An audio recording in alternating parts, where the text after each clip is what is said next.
बिस्मिल्लाहिर्रहमानिर्रहीम अस्सलाम वालेकुम वरहमतुल्लाहि वबरकातुहू। उम्मीद आप खैरियत से होंगे। Welcome back to my channel. आज हम बात करेंगे पार्ट्स ऑफ स्पीच में the most important part of speech जिसका नाम है वर्ब के बारे में सब जानते हैं। अक्सर हम वर्ब पढ़ते हैं कि वर्ब की जो पहचान है वो ये है ना कि वर्ब में कोई भी काम करना होना, लेकिन अक्सर बच्चों को प्रॉब्लम होती है कि वर्ब की पहचान नहीं सकते। यहाँ कुछ डेफिनेशंस दी हैं वर्ब की। अगर हम देखें तो वर्ब का सबसे पहला काम ये है, it tells us about the subject. हमें वर्ब नाउन और प्रोनाउन के बारे में बताता है। सब्जेक्ट आपको पता है हमेशा या तो नाउन होगा या फिर प्रोनाउन होगा। सेकेंड है, it tells us what a subject does और an action perform by the subject, यानी सब्जेक्ट क्या कर रहा है, या तो एक्शन परफॉर्म किया जा रहा है सब्जेक्ट से या सब्जेक्ट कोई काम कर रहा है। थर्ड है, it tells us what a subject is और the state of the subject, यानी हमें दो बात बताता है कि जो हमारा सब्जेक्ट है या नाउन या प्रोनाउन वो कोई एक्शन कर रहा है या फिर वो स्टेट में मतलब स्टैटिक है या कोई एक्शन नहीं कर रहा।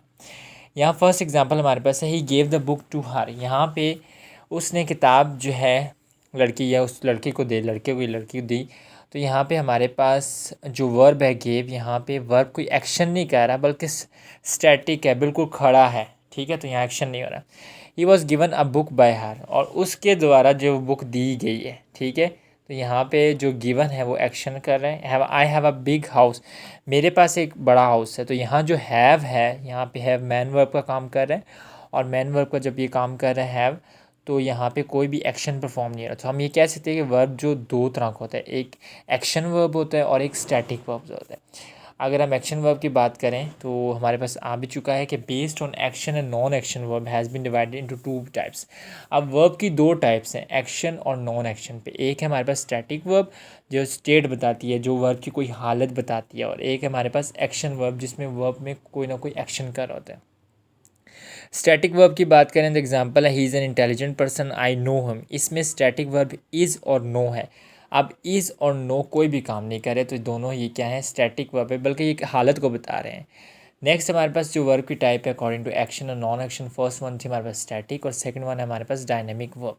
डायनेमिक वर्ब कहते हैं जिसमें कोई एक्शन वर्ब होता है, कोई एक्शन हो रहा होता है। Example, he goes to school on time, he run fast to catch the fish. अब यहाँ पे गोज़ और रन जो है वो यहाँ पे हमारे पास वर्ब का काम कर रहे हैं। तो गोज़ मतलब वो जा रहा है, मतलब तेज़ी से जा रहा है, और रन भी वो भी भाग रहा है, एक्शन हो रहा है। अब हम बात करते हैं वर्ब की टाइप्स एक्शन और नॉन एक्शन पे तो थी, लेकिन based on object verb has been divided into two parts, एक ट्रांजिटिव वर्ब और एक इनट्रांजिटिव वर्ब। यानी अगर हम एक्शन की बात करेंगे तो स्टैटिक और डायनेमिक होगा, लेकिन अगर हम ट्रांजिटिव या ऑब्जेक्ट की बात करें तो वो ट्रांजिटिव और इनट्रांजिटिव। ट्रांजिटिव वर्ब होता है जिसमें ऑब्जेक्ट ट्रांसफ़र हो जाता है, और इनट्रांजिटिव वर्ब होता है जिसमें it does not take an object. Intransitive मतलब में जो वर्ब जो है वो ऑब्जेक्ट नहीं ले रहा है, लेकिन ट्रांजिटिव में ऑब्जेक्ट लेता है। ट्रांजिटिव की शॉर्ट ट्रिक क्या है कि इसके साथ टू ट्रांजिटिव, तो टी से ट्रांजिटिव, ओ से ऑब्जेक्ट, यानी ऑब्जेक्ट लेगा। इन ट्रांजिटिव इन मतलब नॉट, यानी ऑब्जेक्ट नहीं लेगा।